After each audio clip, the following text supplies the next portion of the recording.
একজন স্ত্রী কখনো প্রিয় নারী হতে পারে না।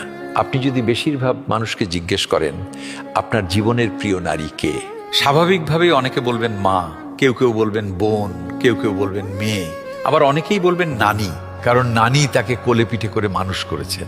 কিন্তু আমি ভীষণ অবাক হই, এমন একজন মানুষও নেই যিনি বলবেন আমার জীবনের প্রিয় নারী আমার স্ত্রী। আসলে বাঙালিদের সমস্যাটা হলো স্ত্রীকে ভালোবাসি বললে মান সম্মান কমে যায়, স্ত্রীর কাছে ছোট হতে হয়, লোকে বউ পাগল বলবে, আবার অন্যান্য পুরুষের কাছে নিজের পৌরুষত্বটা একটু কমে যায়। আচ্ছা, এমন একজন পুরুষও কি নেই যার অসুস্থতার সময় তার স্ত্রী হাসপাতালের বেডের পাশে নির্ঘুম রাত কাটিয়েছে, কিংবা বাবার বাড়ির বিলাসবহুল বাড়ি ছেড়ে একসাথে জীবনযুদ্ধটা করবে বলে অল্প বেতনের ছেলেটার হাত ধরে বাড়ি ছেড়েছে? শ্বশুর বাড়ির ঝাল তরকারি খেতে না পারলেও বাবার বাড়ি থেকে ফোন এলে ঠিকই বলেছে আমি খুব ভালো আছি।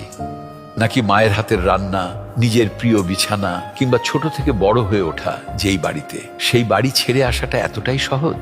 তাই একজন বউ কখনো প্রিয় নারী হতে পারে না, তার সেই যোগ্যতাই নেই। একজন স্ত্রী কখনো প্রিয় নারী হতে পারে না।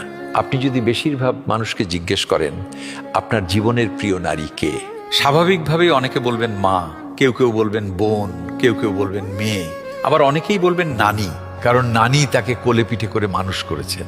কিন্তু আমি ভীষণ অবাক হই, এমন একজন মানুষও নেই যিনি বলবেন আমার জীবনের প্রিয় নারী আমার স্ত্রী। আসলে বাঙালিদের সমস্যাটা হলো স্ত্রীকে ভালোবাসি বললে মান সম্মান কমে যায়, স্ত্রীর কাছে ছোট হতে হয়, লোকে বউ পাগল বলবে, আবার অন্যান্য পুরুষের কাছে নিজের পৌরুষত্বটা একটু কমে যায়। আচ্ছা, এমন একজন পুরুষও কি নেই যার অসুস্থতার সময় তার স্ত্রী হাসপাতালের বেডের পাশে নির্ঘুম রাত কাটিয়েছে, কিংবা বাবার বাড়ির বিলাসবহুল বাড়ি ছেড়ে একসাথে জীবনযুদ্ধটা করবে বলে অল্প বেতনের ছেলেটার হাত ধরে বাড়ি ছেড়েছে? শ্বশুর বাড়ির ঝাল তরকারি খেতে না পারলেও বাবার বাড়ি থেকে ফোন এলে ঠিকই বলেছে আমি খুব ভালো আছি।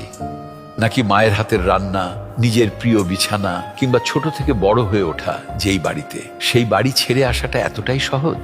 তাই একজন বউ কখনো প্রিয় নারী হতে পারে না, তার সেই যোগ্যতাই নেই।